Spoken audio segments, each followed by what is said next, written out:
on to the discussion of markup, markdown, rate of markup, and rate of markdown. Here are your learning objectives. Define markup and markdown, calculate markup and markdown amounts, determine the rate of markup and rate of markdown, and solve real-life business and consumer problems involving pricing. Okay, let's start with markup. What is markup? It is amount added to the cost. Markup is the amount added to the cost of a product to cover expenses and earn profit. Oops, sorry. Sa madaling salita, markup is tubo. Siyempre, sa business, kailangan mo ng tubo. Tubo. Yan ang ibig sabihin ng markup. Tubo. Okay. Businesses buy product at a certain cost then increased by the price before selling them. Siyempre, tatandaan natin sa business, kailangan mong tumubo. Kasi kung hindi ka tutubo, paano ka kikita? Alangan naman na puhunan yung ginagamit mo. Eh di nagpapaikot ka lang ng pera, walang dumagdag sa'yo. So, markup means tubo. So, the formula for this is selling price is equal to cost plus markup. Yung cost, ito yung cost is puhunan. Yung selling price, yung kita o presyo. Then, yung markup, yun yung tubo. Ganun lang siya madaling intindihin. Pag markup naman ang hanapin, selling price minus cost, and cost is equal to selling price minus markup. Example number 1. A ramen bowl sells for 500 pesos and has a markup of 150. Find the cost. So, anong meron ka? Binibenta yung ramen sa halagang 500. Ngayon, may markup ka na 150. So, ano yung 500? Binibenta. So, meaning, ito ay selling price. Lagyan natin ng kulay. Okay. Yung markup na 150, yan yung markup o tubo. O M. Sige, M. So, hinahanap yung cost. So, solution, we have the given, SP is 500, M is 150, cost is equal to selling price minus markup. So, 500 minus 150, ang cost or yung puhunan is 350 pesos. Number 2, finding the markup. Pag markup naman ang hahanapin, a pair of shoes costs 600 pesos and sells for 1,000 pesos. Magkano yung markup? Binibenta ng 1,000, pero yung cost lang nun o yung puhunan is 600. So, yung 600, yan yung cost. Yun naman ay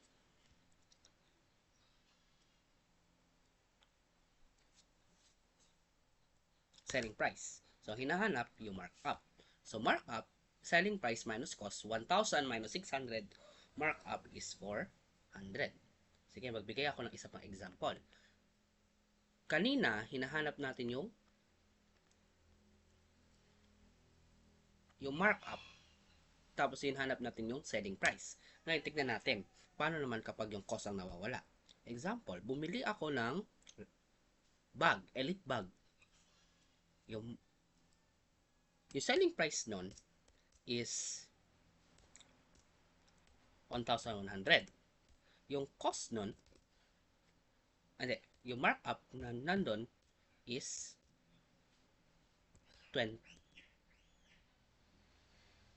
200 pesos. Magkano ang cost o puhunan nun? So, cost is equal to selling price minus markup. That is 1,100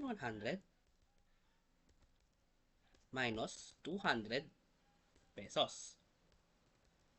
equals, yung cost is 900 pesos. Okay.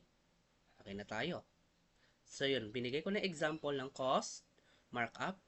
Ay, cost din lang pala to. Sige, selling price naman pala. Paano kapag selling price naman ang nawawala? Kapag yung cost naman ng binili ko is yung cost ng binili ko makeup, let's say 300 pesos. Yung markup ko dyan, lalagyan ko siya ng patong na 40 pesos. Magkano ang selling price ko? So, selling price is equal to cost plus markup. So, 300 plus 40 equals the selling price is equal to 340 pesos. Do not forget the peso sign always. Now, let's move on to the rate of markup. May dalawang uri ng rate of markup. It could be based on cost, rate of markup based on cost, at saka rate of markup based on selling price. So, unahin natin yung rate of markup based on cost. So, formula, rate of markup based on cost, or magsabi na tayo ng notation, rate of markup based on cost, R over C.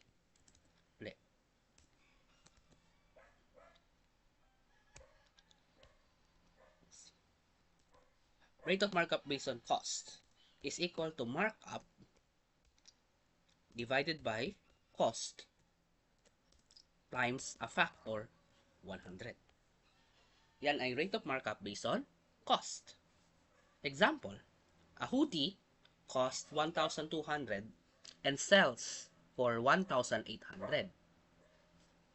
Yung cost na binigay dito, ang binigay dito sa given is the cost 1,200 and yung selling price na 1,800. This is the cost, this is the selling price. So, para malaman natin yung rate of markup based on cost, kailangan hanapin mo muna yung markup. So, markup is 1,800 minus 1,200. Meron ka markup na 600. So, paano kunin itong rate of markup? So, rate of markup based on cost, pag MC, percent MC, ibig sabihin markup based on cost yan, equals, magkano yung markup mo? That is 600.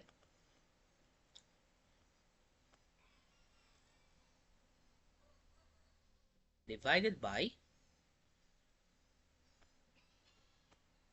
based on cost. Since base of cost, kunin natin si cost. Yung 1,200.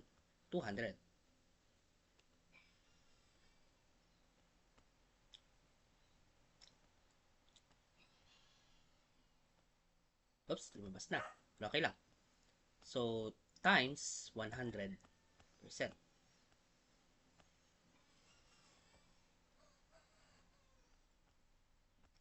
Okay. Using our calculator, 600 divided by 1,200 equals 0.5. So, 0.5,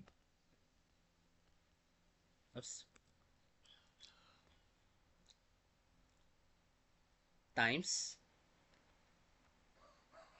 100% equals 50%. So, yan yung rate of markup based on cost. Kalahati ng cost ang minarkup. Gets ba? Okay. Next na tayo. So, tama. Rate of markup is equal to 50%. How about doon naman tayo sa selling price? Sa selling price naman, rate of markup based on selling price. So, percent of markup based on selling price, MSP, equals markup divided by selling price times 100%. Yan lang yung formula nun.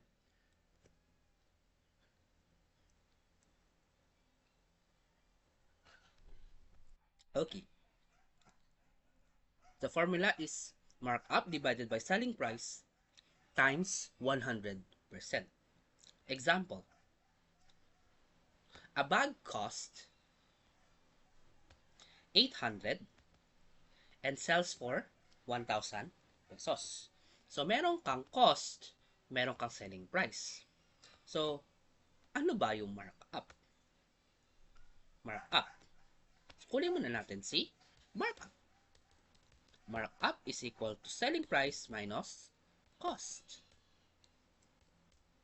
That is 1,000 minus 800. Meron kang 2. Meron kang 1,000 minus 800 is 200 pesos. Okay. Next. Since meron ka ng markup na 200 pesos, kailangan mong hanapin si rate of markup based on selling price is equal to ano yung markup? 200 pesos divided by selling price na 1,000 pesos times a factor 100. Oops. Natin. Times a factor 100%. Siguro, kita niyo naman siguro, percent yan. 100%. The use of calculator, what is 200 divided by 1,000 equals 0.2.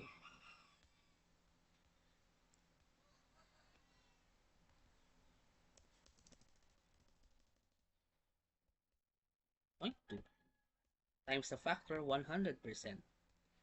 The rate of markup based on selling price is equal to, so 0.2 lang yan, times 100. That is 20%.